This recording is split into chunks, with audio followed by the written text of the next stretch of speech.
Hey guys, Dave with Tsunami Hydrographics here. I've been meaning to do this video for a long time for you guys that have purchased the constrictor. I'm going to put one on for you now, let you know what you're getting when you buy the package, how everything kind of goes together, so you've got an idea of exactly what we're doing. I put a little diagram in there with the kit, but I want you guys to be aware of the pros and the cons of what's available in this kit, okay?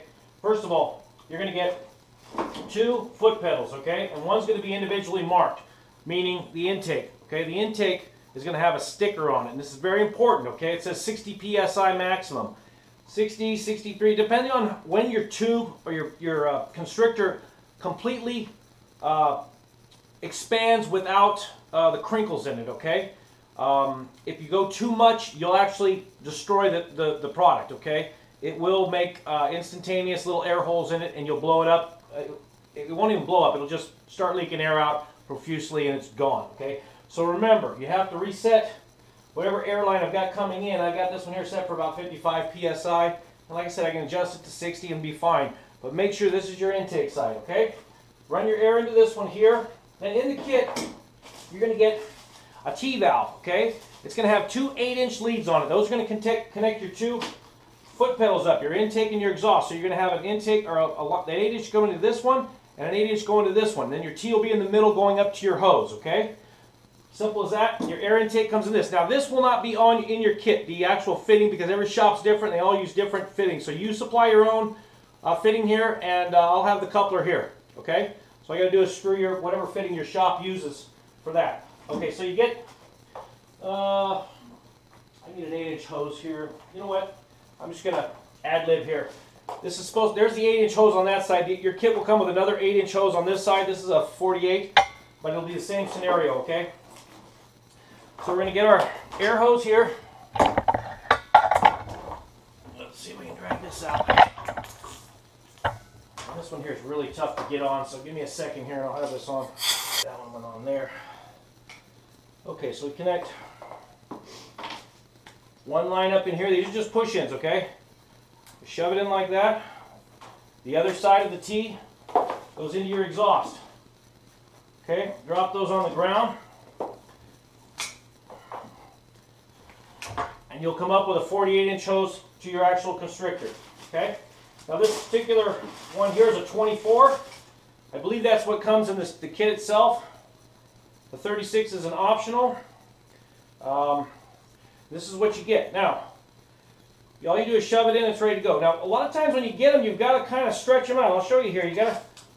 When you get it, you've got to kind of twist it in shape and get that circle out of it that you want, okay? Got to make it kind of force it into where it's liking itself, and you'll see that it'll make a nice little round circle for you, okay? You can adjust it, you know, straighten it out. Don't pull too much on it, but you can. Give it a pretty good tug, and then release it, and you just check the constriction of it. Now, of course, it comes with where the floats.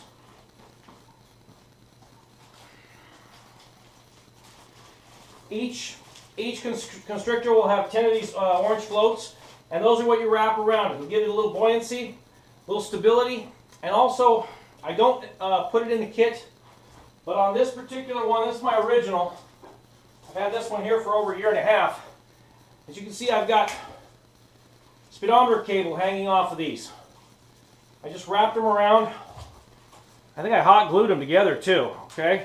And it holds it down a little bit and keeps it a little more solid. It's up to you completely if you need to use that or not.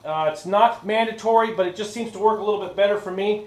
And I'm not supplying the speedometer cable, so that's something you're going to have to figure out for yourself if that's the route you want to go, okay? What else can I tell you? You are going to get another 48-inch hose in your kit. And the reason for that is sometimes guys have a really hard time, or some objects just work better if when you release, it comes in kind of quick on you, okay? What I found 2 different ways to do that. Restrict the air exhaust on those. This is your exhaust hose right here. The other one on the other side. So if you're able to restrict this hose, you're able to let the air out a little bit slower. So you could actually screw something in there and keep the air from coming out fast. Or what you can do is connect up some sort of a metering valve like this, okay? Simply you can get at Home Depot. all it does is open and close. But what I've been doing with these is I can actually time it. I put my air in there, blow this up, and I can actually figure out how long I want to let that air out. I can time it on the constriction of it and figure out exactly how far I want to be down with my product. It actually works really, really well. Just another avenue of going after if you're not real comfortable with the foot pedal. Again, practice with the foot pedal. Restrict it. You're going to find that it's probably a lot easier restricting the foot pedal and getting it to go nice and slow for you than trying to do something like this. This one here, you've got to mount up on top. You've got to unscrew it while you're holding your product. A little trickier, but it does work for certain situations, okay? That's about it now. This is really important, guys. Activator doesn't like this inner hose, okay? Actually, it loves it, okay?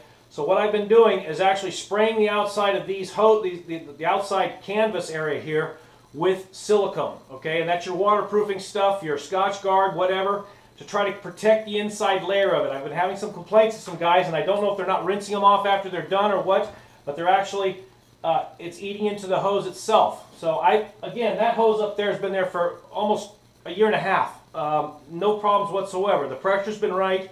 I rinse my hose off as soon as I'm done with it. And again, I'm putting silicone around the outside of this one here. What I'll do is I'll just, hose is loose. But I'll disconnect it off of this here and just let it hang and spray and just get the silicone all over it and just let it dry, okay? It seems to keep them from deteriorating. At least I'm having less callbacks on them, okay? So again, it will function for a long time, but you have to protect the inner hose on this. And like I said, the activator, especially with you guys out of the country, what activators you're using, I have no idea. The chemicals that you're after, you could be causing yourself a lot more heartache, and it might not be a good idea of using this without coating the outside of it really well before you go spraying your homemade activator on it, okay? I've used every type of activator, K2, Hydrovator, and Super Glue on this one here, and I'm not having any problems. But again, you've got to rinse it real well, okay?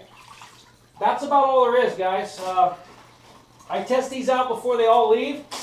I know that there's no air holes in them whatsoever, so when you guys give me a shout saying that you've got a hole in it, again, I'll work with you to the fullest, but there's something that we're not doing right, that we're getting this situation, okay? Now, something like this here comes out of the box like this. Just start stretching it, okay? Stretch it out, and it'll all come out in a nice circle, or semicircle. You get a little kink like that, you can straighten it out. Then what I do, a lot of times I'll just tape this end here to the corner or whatever, and keep my circle down like that. Once you get your floats around it and everything, then you can go ahead and play around with it from there. Like I said, a nice slow retraction on this here is possible, but you have to really take a little bit of time, figure out what you're doing with your foot pedal here, figure out which way your hose constricts to, okay? A lot of them come back one way or another. You just have to figure out how your hose is working. Oh, and one more thing. Your film. Let me show you this real quick. This here is a template. It's just masonite, okay? But it's a template for my film. So whatever constrictor I have, I'll make a masonite template for each one of them. I just lay this over the top of my film and use my circle cutter and just cut my film out that way. And some guys will like to put some tape on the outside to keep it from rolling up or whatever. It just depends on the film itself. But this here is going to be your best friend for cutting your film out, okay? Get your constrictor opened up, make yourself a nice circle that fits inside of it, and you're set. And again, your 36 constrictor will do a 24. You just have to bring it down and adjust to it, okay? Again, these might not be exactly 36 or whatever, but these are the sizes that we're giving out for the options that are available, okay?